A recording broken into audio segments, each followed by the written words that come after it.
presented to ACW. Well, I did particularly want to go into the Air Force as distinct from the Army or the Navy. I didn't like khaki as a colour and I didn't like the sea. And I'd always been interested in the Air Force, aeroplanes, glamorous people like Amy Johnson, Amelia Earhart, who went missing before the war. And I liked Air Force Blue. And once in the Air Force, we had all these tests and were told what trade we were to train for. And I deliberately chose wireless operating because it meant I could go with my friend Joan Pilling, who was chosen to be a wireless operator as well. So you don't forget? No. You'd be slow. You can transmit fairly quickly, but taking it down, receiving, I think I'd be very, very slow these days. But no, I don't think you don't forget your alphabet. So that 6 months, really? Yes. It made a huge difference. A really interesting bit that relevant to air crew and flying was preparing what we call the gen bags, which was all the information they would have to take, and each op was different.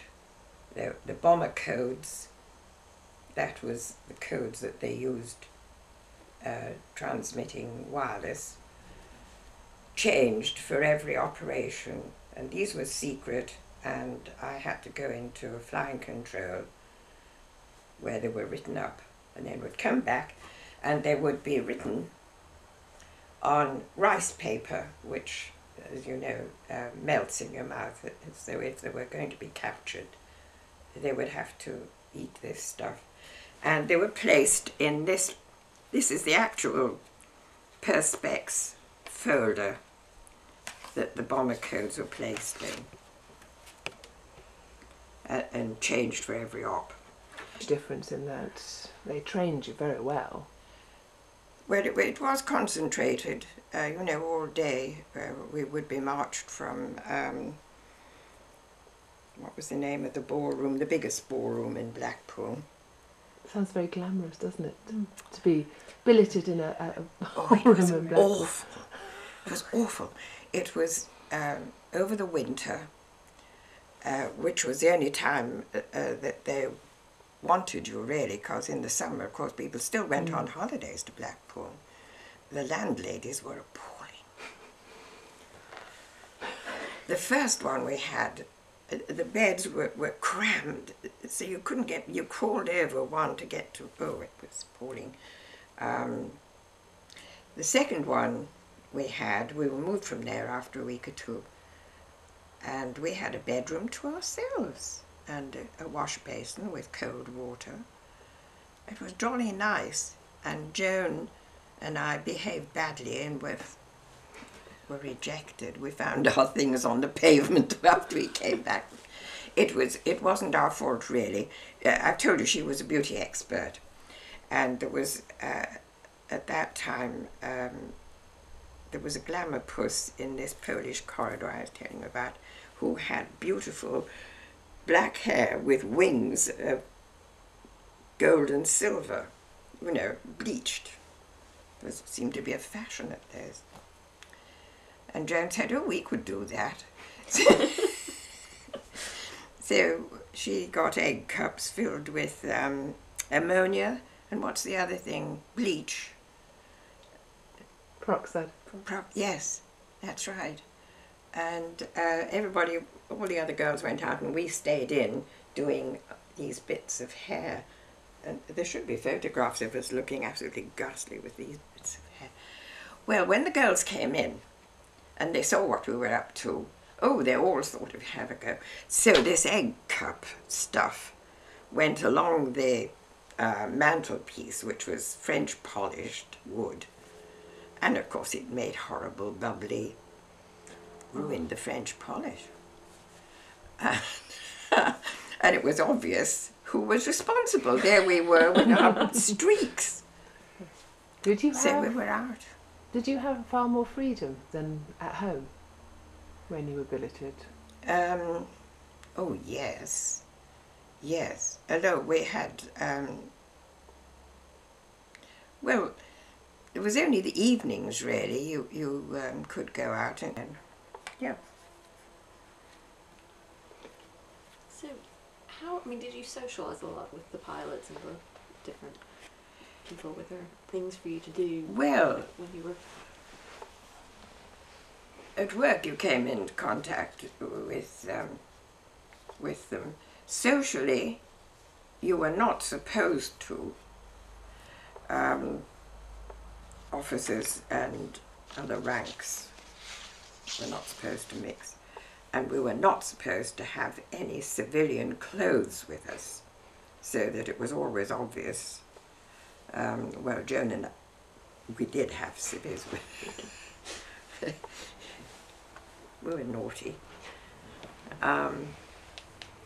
And so we would sneak out. And at home on Spalding Moor, I'm a Catholic, and there was a convent close by. And I used to go there for Mass, and I was allowed to change into civvies. Mother Superior would let me change into civvies, and there was a bus stop just outside, so I could get into York in civvies. So, yes, one did meet officers. And, I mean, not just officers, there were loads of aircrew were sergeants, and that was all right. You could be pals with sergeants. What would your, if you said that when you were in 78, was it that they didn't have a wireless for you in the wireless? That's right. There were no wireless sets in the wireless hut where I worked. So the work I did was mainly amending, like the civil service, amending books of instructions, station standing orders, we used to call them, and bomber codes. These were procedures for aircraft and wireless operators and aircraft wireless operators. Same job, but up in the air. Now they had the instruments and the wireless sets in an aircraft were very different from those on the ground. Ours were fairly compact. In the air they had these great big things with great big valves that used to have to be removed, and they had different colours on the front. When I did this trip, I did do some wireless operating, so there is somewhere, if it's not destroyed, there is, what do you call them, not a diary, what's, logbook is the word I'm looking for, a logbook signed by my entries and while banking over Hamburg or something ridiculous like that. However, before we went on our wireless training in Blackpool, we were stationed near Doncaster and doing all sorts of ordinary jobs like delivering signals to various sections of the unit. It wasn't a squadron, it was a training unit. And one day going past the admin office, I saw this notice about ATA ferry pilots. Oh, that is just what I would love to do, fly. So I got Joan and we dashed in and looked at all the requirements, and we had them all, grammar school girls and so on and so forth. But you had to be 5'6" at least, because of course you had to be able to ferry all sorts of planes, big and little. And Joan and I were both exactly 5'3.5". So that very quickly was the end of that. I liked the idea of doing a job that anybody coming into the room couldn't sit down and do it the same as, you know, they had to go through, you had to qualify to go through the process of learning and being it. I just liked being a wireless operator because it was different. Is there any story that you remember that distressed you when you were working as a wireless operator? A batwoman would be a girl who would look after a certain number of officers, clean their buttons, their shoes, see that their uniform was just so, and see that their bedrooms, that their quarters. And they, of course, would get to know quite intimately, and they would be almost the first to know that a crew had gone missing, and they would have to deal with the belongings, which would be very upsetting. And so Betty, I can remember, would come back in tears because one of her crew had gone.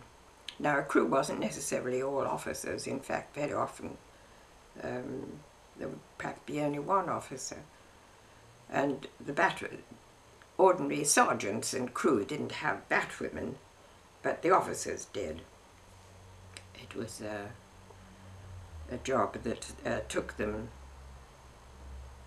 as ops went on and came back, they would be there. So Betty would come in tears, and she would be the first one who would let you know which crew had not returned. But generally, there wasn't a great, you got on with your job. You had, when a crew didn't come back, there were certain things to be done and organised, and so you didn't pay all that much attention. And I've often felt since then, how could we not have broken our hearts? But then you couldn't have broken your heart every time a crew went missing, because so many of them did. 55,000 men, over 55,000 men in Bomber Command were killed. So a tour of ops was 30. And some went on. There was a chap on the squadron that I met at one of the reunions, and I didn't know him on the squadron, but he was a pilot, and he'd done 2 tours before he was 21. Can you imagine? That is incredible. 18-year-olds responsible for a Halifax or a Lancaster, and 6, 7, 8 men before he was 21. And you look at 21-year-olds today, it's almost unbelievable.